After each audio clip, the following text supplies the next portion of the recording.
ओम सभी को सादर नमस्ते जी। आप सभी का स्वागत है हमारे यूट्यूब चैनल वैदिक धर्म पर। और हम पढ़ रहे हैं सत्यार्थ प्रकाश का 13वां समोल्लास। 13वें समोल्लास के अंदर हम पढ़ेंगे ईसाई मत और यहूदी मत के विषय में।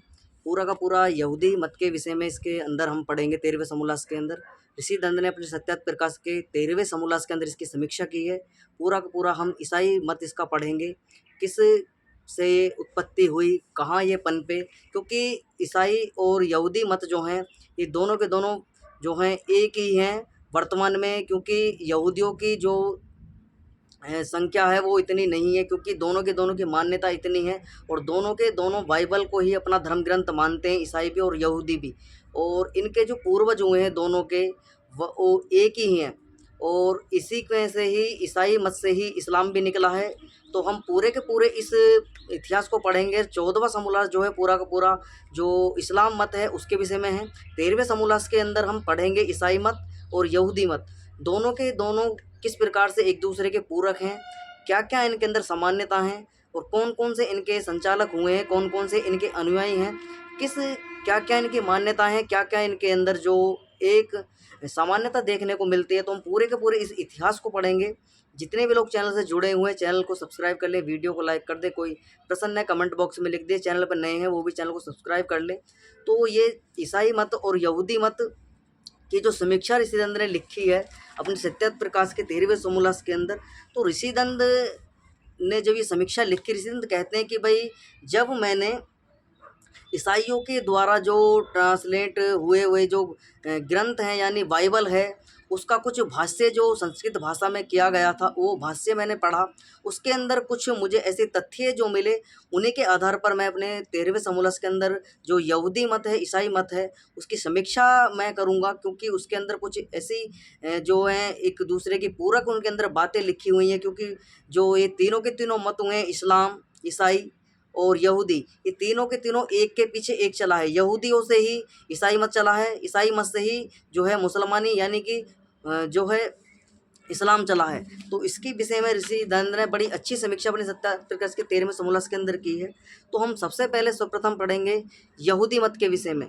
तो यहूदी मत को ऐसा माना जाता है कि लगभग ईसा से 2-2,500 वर्ष पूर्व जो इब्राहिम हुए हैं यहूदी, उसको इब्रू जाति उसको बोला जाता था। वर्तमान जो प्राचीन जो यानी कि जो उनका समय रहा है उस समय पर हिब्रू जाति उसको बोला जाता था, जहाँ इब्राहिम हुए हैं हिब्रू जाति में। तो इब्राहिम जो हुए हैं वो हिब्रू जाति के यानी कि एक कबीलाई जाति वहाँ पर होती थी, एक जो है समुदाय वहाँ पर चलते थे, यानी जो इज़राइल जिसको बोला जाता है और मिस्र, वहाँ का जो लगभग का जो यूरोप और अरब का जो क्षेत्र है उसके मध्य के कुछ जगह इसके अंदर बताई गई हैं कि वहाँ पर ये जो है मत हुआ, वहाँ पर चलता था। और वहीं से इब्राहिम जो हैं उन्होंने ही इस मत को चलाया था। सर्वप्रथम जो यहूदियों के पूर्वज यानी यहूदियों के मत के चलाने वाले संचालक जो माने जाते हैं वो इब्राहिम को माना जाता है। तो शुरुआत पैगंबर यानी पैगंबर इब्राहिम को जो ये अब्राहिम भी उनको बोला जाता था, इब्राहिम, उनसे ही ये मत चला। इब्राहिम से मानी जाती है कि जो ईसा से लगभग 2000 वर्ष पूर्व हुए थे। पहले पैगंबर अले इब्राहिम के पहले बेटे, तो इनके बेटे का नाम जो था इब्राहिम के वो पैगंबर अले इब्राहिम था। दूसरे बेटे का नाम इनका जो था हजरत इसाक अले, और हजरत ईसा जो हजरत इस्माइल थे, इनके 2 बेटे हुए हैं, हजरत इस्माइल और हजरत इसाक। तो इनके दोनों बेटे जो थे और इनके जो इनके पिता जो थे दोनों के हज़रत इस्माइल के और हज़रत इसाक के, वो पिता जो थे दोनों के इब्राहिम ही थे, लेकिन इनकी माता दोनों की अलग अलग थी। दोनों की माता जो थी, माता जो हज़रत इसाक की माता का नाम तो साराह था और इस्माइल की माता का नाम हजारा था। तो ये दोनों के पिता जो थे वो एक ही थे, लेकिन माता जो थी वो अलग अलग दो माता थी। पहले पैगंबर अले अब्राहम के पोते यानी अब्राहिम के जो पोते हुए हैं हज़रत अले याकूब, याकूब था। याकूब का दूसरा नाम इज़राइल था। तो याकूब जो हुए हैं उन्हीं का नाम, याकूब का नाम ही इज़राइल था। और इज़राइल याकूब ने ही यहूदियों के जो यहूदी मत को मानने वाले व्यक्ति थे उन कबीलों को इकट्ठा करके, 12 कबीले इनको इकट्ठा करके एक एक अपना एक निजी देश इन्होंने बनाया जिसका नाम इज़राइल रखा गया, जो फ़िलिस्तीन के अंदर आता है। तो उसी के वहाँ पर इन्होंने एक नया देश बसाया, वहाँ पर ये रहते थे।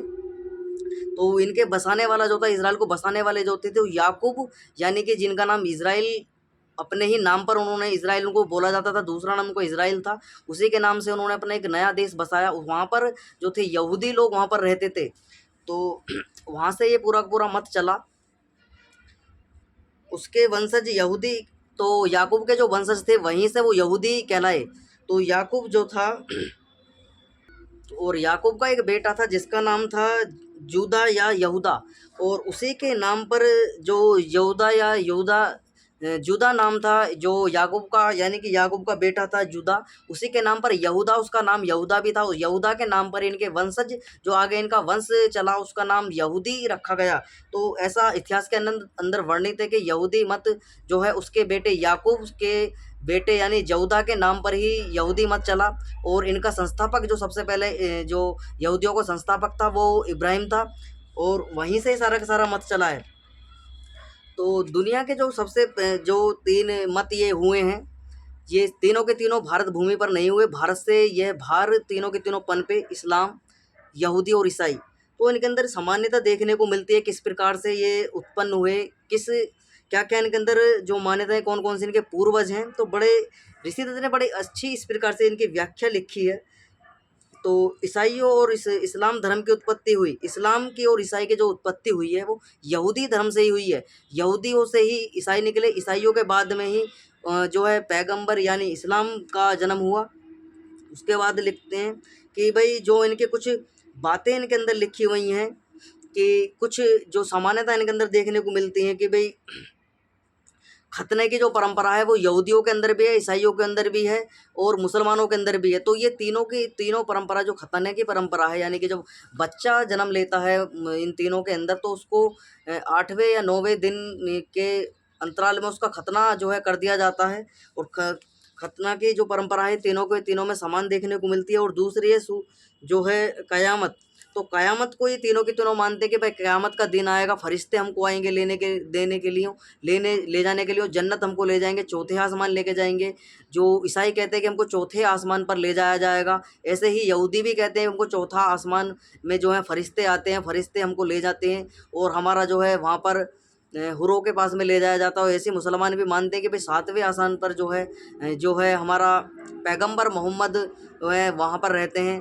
और ऐसे यहूदी कहते हैं कि हमारा यहोवा जो है वो हमको लेने आएंगे, यहोवा जो है हमारे चौथे आसमान पर रहते हैं। तो कुछ और भी इनके अंदर जो मान्यता है, नमाज जो पढ़ी जाती है मुसलमानों के अंदर, जो तुम देखते हो ईसाइयों के अंदर भी है नमाज की परंपरा। और नमाज की जो परंपरा है वो यहूदियों के अंदर भी है।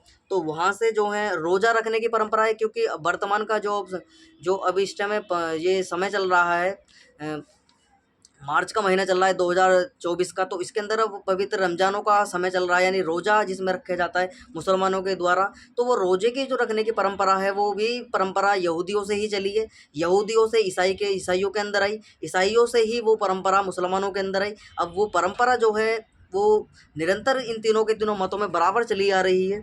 तो इसी प्रकार ज़कात निकाली जाती है, ज़कात इकट्ठे की जाती है, अपने धर्म के प्रचार प्रसार के लिए पैसा इकट्ठा किया जाता है, वो उसको ज़कात बोला जाता है। तो हर व्यक्ति जो है ज़कात इकट्ठा करता है मस्जिदों के अंदर, मदरसों के अंदर। इस प्रकार से वो ज़कात इकट्ठी की जाती है, अपनी कमाई का कुछ हिस्सा जो है वो दान करता है, चाहे मुसलमान हो, यहूदी हो और चाहे ईसाई हो। अपनी जो कमाई होती है उसका कुछ हिस्सा जो है ज़कात यानी अपने धर्म के प्रचार प्रसार के लिए जो है वो एकत्रित करता है। इसी प्रकार पवित्र दिन के भी महीने जो पवित्र दिन बोले जाते हैं, यानी रमज़ान और रोज़े के दिन है, जो पवित्र दिन है उसको बोला जाता है। इनके अंदर पवित्र जो दिन है वो ईसाइयों के अंदर भी सेम है और मुसलमानों के अंदर, यहूदियों के अंदर भी।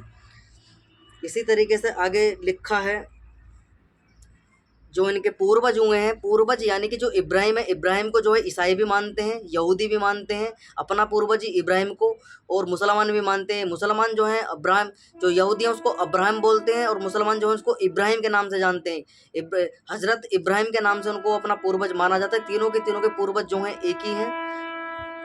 तो इनके अंदर मान्यता कि आदम और हव्वा का भी आपने जिक्र सुना होगा। तो आदम और हव्वा जो हैं, आदम वास्तव में ये नूह और आदम और हव्वा, इनके विषय में जानकारी इतिहास में वर्णित ये मिलती है कि आदम जो हैं प्रथम ये सृष्टि के, ये कहते हैं कि प्रथम जो व्यक्ति हुए हैं वो आदम हुए हैं।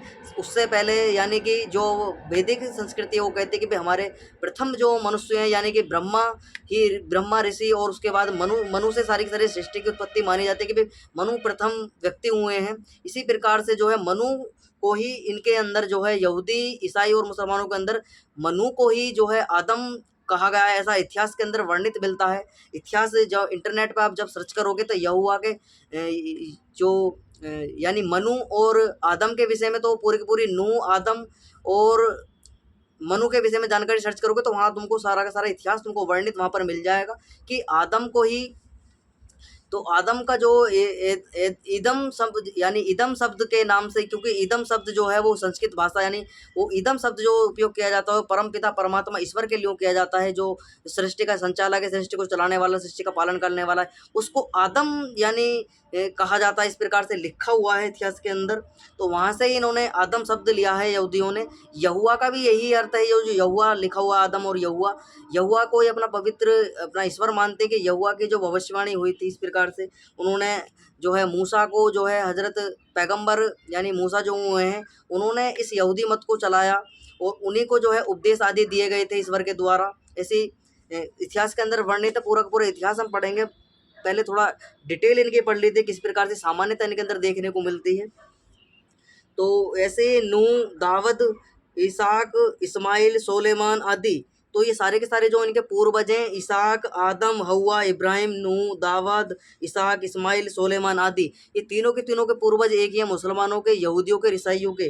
और तीनों के तीनों इनको अपना पूर्वज मानते हैं, आदम को, इब्राहिम को और मूसा। इन तीनों के तीनों इनको अपना पूर्वज मानते हैं, मूसा को भी, इब्राहिम को भी, आदम को भी और यहुआ को अपना ईश्वर इस प्रकार मानते हैं तीनों के तीनों। तो बड़े विस्तार से जो है इसके अंदर लिखा गया है।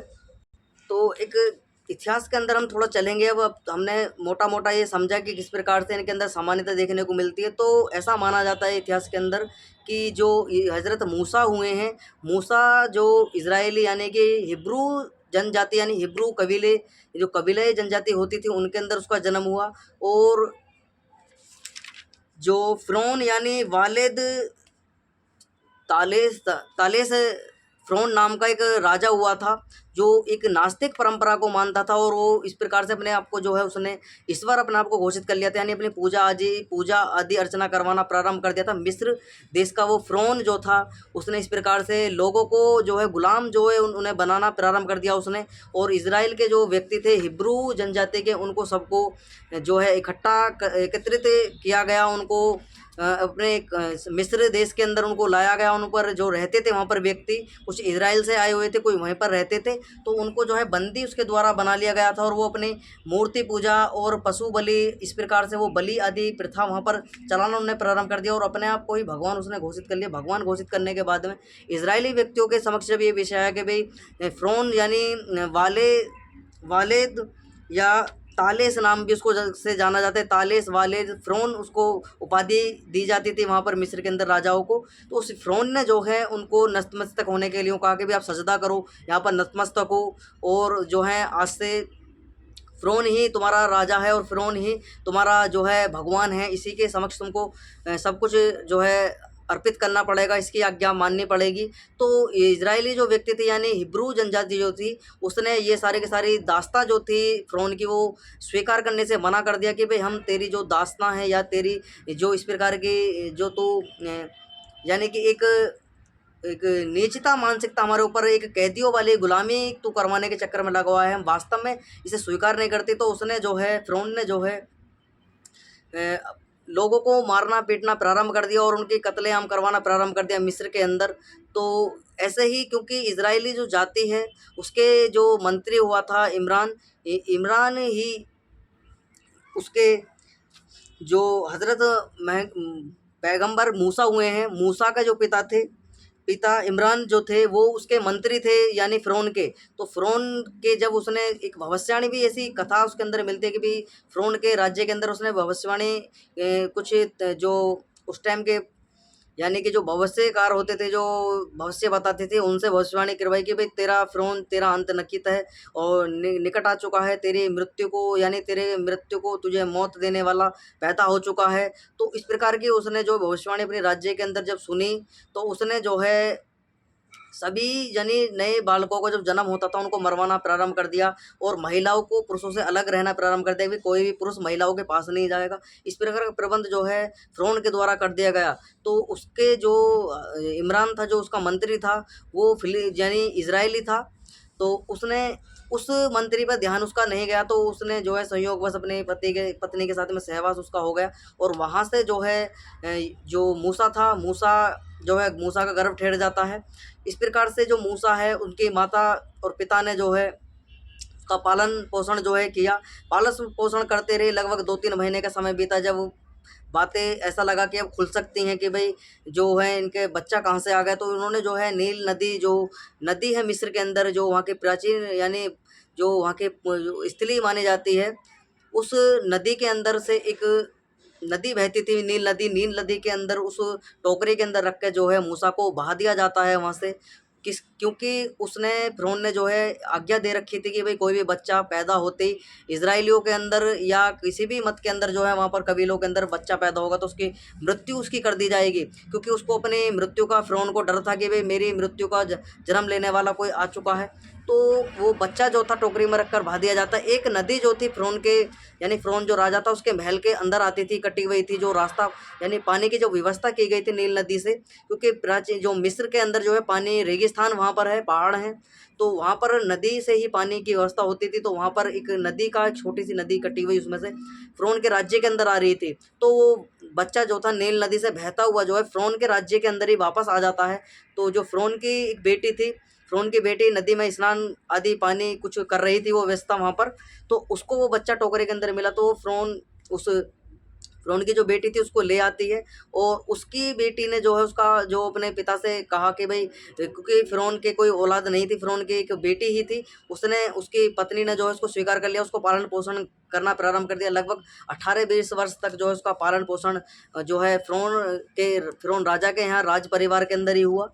तो उसकी व्यवस्था यानी बचपन में जो उसके दाही के रूप में यानी व्यवस्था उसकी की गई, उसकी माता को ही दाही नियुक्त किया गया था, जो कि दाही उसके देखभाल के लिए की जाती है कि भाई दाही खाने-पीने, बच्चे की व्यवस्था, साफ-सफाई आदि का कार्य करती है, खाना-पीना उसको, बच्चे को, माता को ठीक प्रकार से देती है। उस तरीके की व्यवस्था उसके लिए, रखवाल के लिए की गई थी। तो उसकी जो संयोग से उसकी माता को ही उसकी दाही बना दिया गया था। तो उसने अपना दूध पालन, उसको जो भी कराना था वो किया, उसका यापन उसका कराया मूसा का। तो मूसा जब बड़ा हुआ, उसको जो फ़िरौन के राज्य के जो मंत्री हुआ करते थे और फ़िरौन के द्वारा जो आज्ञा दी गई थी, तो वो इज़राइली व्यक्तियों पर बहुत अच्छे अत्याचार उनके द्वारा किया जाता था। अत्याचार जब वहाँ पर हो रहा था फ़िरौन के राज्य के अंदर, तो जो मूसा था, मूसा ने देखा कि भई ये इन लोगों को मार रहा है, तो ये गलत है। तो उसको पता चला कि भई ये इज़राइली व्यक्ति जो हैं, ये जो हैं कि उसको पता चला कि भई जो मूसा थे, मूसा को पता चला कि जी मैं तो यानी कि इज़राइली व्यक्ति हूँ, मेरा जन्म तो हिब्रू जनजाति के अंदर हुआ है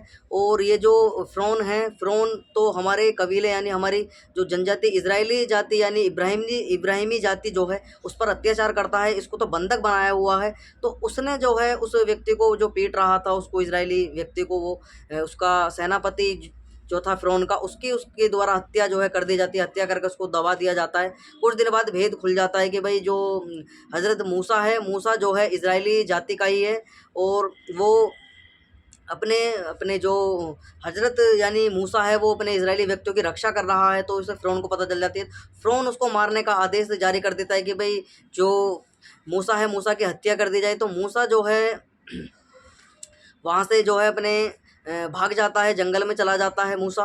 तो सनाई पर्वत, एक वहाँ पर मिस्र के अंदर एक पर्वत पड़ता है, सनाई पर्वत पर वो जाता है। तो वहाँ पर बोला, ऐसा बताता है इतिहास कि वहाँ पर उसको भविष्यवाणी यानी आकाशवाणी होती है कि भाई उसको जो है एक उपदेश ईश्वर के द्वारा दिया जाता है कि मैंने तुझे भेजा है और तू अपनी जाति की जो है रक्षा कर। इस प्रकार का उपदेश जो है ईश्वर के द्वारा दिया जाता है। 10 उसके उपदेश मिलते हैं कि भाई 10 उपदेश ईश्वर के द्वारा वहाँ पर दिए गए थे। तो ईसा यानी मूसा जो था, मूसा अपनी एक व्यवस्था बनाता है, एक नियम जो है राजा उसके पास में वो रखता है कि फ़िरौन के पास में कि भाई मेरी जो जाति है यानी मेरी जाति के जो लोग हैं उनको तू छोड़ दे, मैं तेरे राज्य के अंदर नहीं रहूँगा। मैं इन्हें लेकर जो है अपने मूल जो हमारा इज़राइल देश है वहाँ पर मैं इनको लेकर चला जाऊँगा। तो वहाँ पर जो है उसको सहमति हो जाती है। फ़िरौन उसको आदेश देता था कि ठीक है, अपनी जाति के लोगों को तू यहाँ से ले जा और तो इस क्योंकि फ़िरौन को भी डर था कि अगर ये यहाँ पर रहेगा तो मेरी हत्या हो सकती है, क्योंकि मेरी भविष्यवाणी जो है कर चुके हैं लोग जो हैं। तो वो कह देता है कि ठीक है, अपनी जाति के लोगों को तू हमारी जाति पर अत्याचार करता है। मूसा ने कहा कि भाई तू हमारी जाति पर अत्याचार करता है, उनको दास बना कर रखता है, उनसे मल मूत्र आदि जो भी है अपने तू गंदगी आदि उठवाता है। इस प्रकार से उनको भेज देता है कि वो तू जा, ठीक है, अपने इनको ले जा। तो मूसा जो है अपने उनको सभी जनजाति के लोगों को जो है वो लेकर स्नेही पर्वत पर दोबारा वहाँ पर पहुँचता है और वहाँ पर उनको उपदेश देता है कि मुझे यहाँ पर जो है उपदेश मुझे मिला है और ईश्वर ने कहा है कि भाई तू इनका जो है रक्षक है, इजरायली जाति यानी हिब्रू जनजाति का, और हिब्रूओं का तू जो है रक्षक है और इसी मत को तू आगे चलाएगा। तो वो उपदेश उसका मान लेते हैं, उसको अपना अपना अपने आप को पैगंबर घोषित वो कर लेता है मूसा जो है। सारी की सारी जो हिब्रू जनजाति है उसको अपना मसीहा मान लेती है और उस पे अमन लाना प्रारंभ कर देती है और वो अपने देश लौट जाते हैं सारे के सारे लोग। तो यहाँ तक तो जो है ईसा यानी मूसा जो है वो अपना प्रचार प्रसार करता है। वो क्योंकि यहूदी जो थे वो एक ईश्वरवादी थे, एक ईश्वर की उपासना करते थे, मूर्ति पूजक नहीं थे, मूर्ति पूजा नहीं करते थे, क्योंकि ये लगभग 3-4 हज़ार वर्ष पूर्व की बातें हैं। उस समय मूर्ति पूजा इतनी प्रचलन में नहीं थी, क्योंकि मूर्ति पूजा का प्रचलन जो है बाद में ही हुआ था। क्योंकि जो जैनी लोग हुए उन्होंने मूर्ति पूजा लगभग 4000 वर्ष पूर्व 4500 वर्ष के आसपास मूर्ति पूजा का प्रारंभ किया था। उनके बाद बौद्धों ने अपना ली, बौद्धों से फिर पौराणिकों आदि यानी कि पूरा का पूरा इतिहास जो है जैनों से मूर्ति पूजा का चला, बौद्धों में आया, बौद्धों से पौराणिकों के अंदर आया, पौराणिकों से यानी कि होता हुआ ये सारा का सारा मत जो है मूर्ति पूजा का, और ये नास्तिकता का जो मत था यानी वाम मार्ग के विषय में हम पढ़ चुके हैं 11वीं यानी जो 12वां समूला है वाम मार्ग के विषय में हमने उसके अंदर पढ़ा, क्योंकि वो भी नास्तिक थे, वो ईश्वर को नहीं मानते थे। इसी प्रकार से जो है जो फ़िरौन हुआ है वो भी नास्तिक ही था, क्योंकि वो ईश्वर अपने आप को घोषित कर चुका था, ईश्वर को नकार चुका था, वो भी ईश्वर नाम की कोई सत्ता नहीं थी। लेकिन यहूदी लोग जो थे वो ईश्वर पर जो है विश्वास लाते थे, एक ईश्वर को मानते थे कि वो परमपिता परमात्मा ईश्वर ही सृष्टि को बनाने वाला, सृष्टि को चलाने वाला है, वो इसका संरक्षक। तो इस प्रकार के एक ईश्वरवाद की व्याख्या जो है जो यहूदी मत के ग्रंथ उनके अंदर मिलती है। तो इस प्रकार से उनका मत जो चला यहूदी मत, तो लगभग 120 वर्ष तक जो है मूसा रहे। 120 वर्ष तक मूसा की उम्र मानी जाती है कि वो इतनी जीवित रहे उन्होंने, जब तक जी अपने इजरायली व्यक्तियों ने हिब्रू जनजाति का जो है अपने बचाव उन्होंने किया। उसके बाद में लगभग मूसा से लगभग 1000 साल बाद जो है ईसाई मत प्रारंभ होता है, क्योंकि यहूदी मत से ही ईसाई मत निकला था। ईसाइयों के ही द्वारा जो ईसा मसीह हुए हैं उनका जो जन्म माना जाता है, वो जन्म उनका वहीं उसी देश में हुआ था जहाँ पर यरूशलेम यानी जो फ़िलिस्तीन है, फ़िलिस्तीन के अंदर जो यरूशलेम जगह है, वहीं पर एक जगह यरूशलेम से लगभग 10-15 किलोमीटर दूर के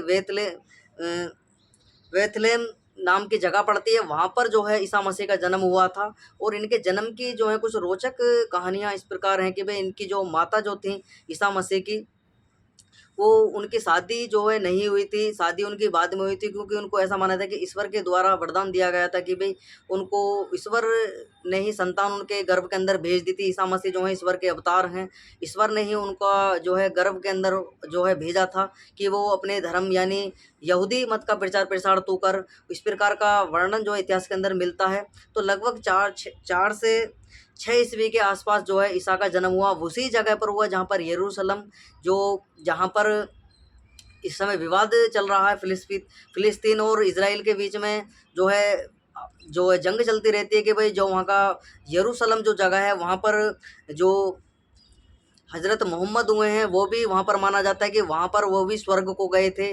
और जो इस हज़रत यानी यहूदी मत के जो संचालक हुए हैं मूसा, उन्होंने उस शहर में जो जाकर वहाँ पर उपदेश अपने दिए थे। तो इस प्रकार से यहूदी भी अपना पवित्र स्थल उसको मानते हैं, मुसलमान भी कहते हैं कि भाई हमारे हज़रत मोहम्मद जो थे वो ही यहीं से जो है वो जो है जन्नत को गए थे। और ईसाई भी इसी प्रकार से जो हैं वो मानते हैं कि भाई हमारे जो ईसा मसीह का जन्म यहीं पर हुआ था। इस प्रकार का विवाद वहाँ पर चलता है। फिर जो हज़रत मोहम्मद यानी पैगंबर को मानने वाले लोग हैं, वो कहते हैं कि भाई यरूशलेम जो है हमारा पवित्र स्थल है। वैसे वास्तव में देखा जाए तो सबसे पहले वो उस पर सबसे पहले जो उसको बसाया था वो फ़िलिस्तीन यानी इज़राइल को सबसे पहले यहूदियों ने बसाया बसाया था। अगर इतिहास से दृष्टांत देखा जाए तो सबसे पहले यहूदी, उसके बाद ईसाई, फिर मुसलमान चले। तो सबसे पहले बाद में दावा करना मुसलमानों का जायज़ है कि भाई उनका भी, उनके पूर्वज भी वही हुए, इब्राहिम, आदम, यहोवा, ये सारे के सारे उनके जो हैं पूर्वज माने जाते हैं कि भाई हमारे जो पूर्वज हुए आदम, हव्वा, इब्राहिम, नूह, दाऊद, इस प्रकार से जो इस्माइल, सुलेमान आदि हैं, सारे के सारे पूर्वज ईसाइयों के भी हैं और यहूदियों के भी हैं, मुसलमानों के भी हैं। तो इसलिए ये दावा वहाँ पर करते हैं, लेकिन एक मत कभी इनमें सहमति नहीं होती कि भाई तीनों के मत जो हैं, तीनों के पूर्वज एक हैं, लेकिन ये इस बात को स्वीकार नहीं करते और आपस में झगड़ा वहाँ पर जो है यरूशलेम के अंदर चलता रहता है। आए दिन वहाँ पर जो है आपस में इजरायली व्यक्तियों को और फिलिस्तीनी यानी मुसलमानी जो कुरान मत को मानने वाले व्यक्ति हैं उनके बीच में झगड़ा वहाँ पर यरूशलेम के अंदर उस पवित्र स्थल को लेकर के भाई हमारा स्थल है। यहूदी कहते हैं कि भाई हमारा स्थल है, और जो मुसलमान है वो कहते हैं कि भाई हमारे मोहम्मद पैगंबर का स्थल है, और ईसाई लोग कहते हैं कि भाई हमारे ईसा मसीह का जन्म और ईसा मसीह ने उपदेश यहाँ पर दिए थे। इसलिए वहाँ पर जो है वो झगड़ा आपस में चलता रहता है कि वो यहूदी कहते हैं कि भाई ये हमारा पवित्र स्थल है, इसे छोड़िए, हमारे अधिकृत कीजिए। मुसलमान कहते हैं ईसाइयों से कि भाई तुम छोड़िए, हमारे अधिकृत कीजिए। तो इस प्रकार का झगड़ा जो है वहाँ पर चलता रहता है। तो ये पूरा का पूरा जो दृष्टांत है ये यहूदी मत का हम पढ़ रहे हैं, और इसके भी यहूदी मत के दो भाग हैं, ओल्ड टेस्टामेंट और न्यू टेस्टामेंट, यानी कि पुराना नियम और नया नियम। तो ओल्ड टेस्टामेंट जो था, ओल्ड टेस्टामेंट की जो थ्योरी दी गई थी वो इब्राहिम और मूसा के द्वारा दी गई थी, और न्यू टेस्टामेंट यानी नया नियम, नया उपदेश जिसको कह सकते हैं, वो ईसा मसीह के द्वारा दिया गया था। तो उसी के विषय में पूरी चर्चा ऋषि सत्य प्रकाश के 13वें समोल्लास के अंदर की हम बहुत विस्तार से इसको पढ़ेंगे। तो हमने ये तो समझा इसकी उत्पत्ति किस प्रकार से हुई है। वास्तव में तीनों के तीनों मत जो हैं ये धर्म इनको नहीं कहा जा सकता, क्योंकि धर्म एक होता है सार्वभौमिक परमपिता परमात्मा के द्वारा बनाया हुआ धर्म होता है। धर्म उसको कहा जाता है जो एक समान लागू हो। जैसे कि हमारे पिता होता है, पिता को हम सम्मान सभी करते हैं, अपना पिता को हम पिता ही मानते हैं, पिता का सम्मान करते हैं, पिता की आज्ञा का पालन करते हैं। इसी प्रकार से हम परमपिता परमात्मा ईश्वर हमारा पिता है, उसी की आज्ञा का पालन जो है संपूर्ण संसार का मनुष्य करता है, उसको वास्तव में धर्म किया जाता है। जो उसके द्वारा बनाया हुआ नियम है, यानी कि वैदिक नियम जो है उसी के अंदर हमको चलना पड़ता है, उसी के अंदर जीना पड़ता है, सारे नियम उसके अंदर हमको अपनाने पड़ते हैं। और वेदों के द्वारा जो बताए गए नियम हैं, वेद आदि सत्य शास्त्रों को पढ़ना, वैदिक धर्म का प्रचार प्रसार करना, वेदों को पढ़ना और अपने महापुरुषों का सम्मान करना, ये सारी के सारी जो हैं वैदिक परंपरा के अंतर्गत आते हैं। मूर्ति पूजा को नहीं मानना, एक ईश्वरवादी होना, परमपिता परमात्मा निराकार ईश्वर की उपासना कर, तो ये सारे के सारे जो हैं, ये जो यहूदी मत जब चला था तो उस समय जो है मूर्ति पूजा कितनी नहीं थी, बलि प्रथा भी नहीं थी। तो इसलिए जो है यहूदी मत ने बलि प्रथा जो फ़िरौन के द्वारा दी जाती थी उसका विरोध किया। भाई हम तुझे नतमत जो है तेरे आगे नतमस्तक नहीं होंगे, और तुझे जो है अपना ईसा यानी तुझे अपना पैगंबर हम नहीं मानेंगे। तो इस प्रकार से फ़िरौन के उनका विरोध किया गया था यहूदी मत के, भाई हम जो बलि प्रथा नहीं देंगे। बाद में जो है मूसा के बाद में परंपरा चली कि भाई यहूदियों ने भी बलि प्रथा को स्वीकार कर लिया, और मूर्ति पूजा भी वो करने लगे, क्योंकि वो भी अपने मूसा आदि की भी मूर्ति बनाकर वो भी रखते हैं। इस प्रकार से जो करते हैं, वास्तव में वो सारी की सारी परंपरा जो एक विरोध में चली थी कि भाई एक पाखंड के विरोध में वो मत चला था यहूदी मत, उसका वो वही एक पाखंड में फंसकर वो भी रह जाता है। यही कारण जो है जैनियों के भारतवर्ष के मतों के कारण हुआ। भारतवर्ष के जो मत हुए थे, जैन हो, बौद्ध हो, ये भी पाखंडता के विरोध में ही हुए थे, लेकिन ये भी एक पाखंडता का ही कुछ चक्कर में फंसकर रह गए। इन्होंने भी अपना अपना अलग मत पंथ अपना बना लिया और अपने अपने हिसाब से लोगों को धर्म के उपदेश देने लग गए। वास्तव में धर्म ना कहा जाए, उनको मत कहा जाए, मतों के उपदेश देने लग गए। इसी प्रकार जो है ईसा मसीह के साथ में भी यही हुआ। तो ईसा मसीह ने बोला था कि भाई यहूदियों से कि भाई मैं जो है ओल्ड टेस्टामेंट को जो है उसके अंदर कुछ भी बदलाव मैं नहीं करूँगा। तो जो ईसा मसीह था उसने जो है भैया चमत्कार दिखाने प्रारंभ कर दिए लोगों के बीच में कि मैं किसी को छूता था तो वो ठीक हो जाता था, किसी के रोग ठीक हो जाते थे, कोई कुष्ठ होता था उसका शरीर स्वस्थ हो जाता था, और धन आदि की व्यवस्था कर देता था। इस प्रकार की पूरी एक चमत्कार की व्यवस्था जो है ईसा मसीह के द्वारा कर दी गई थी।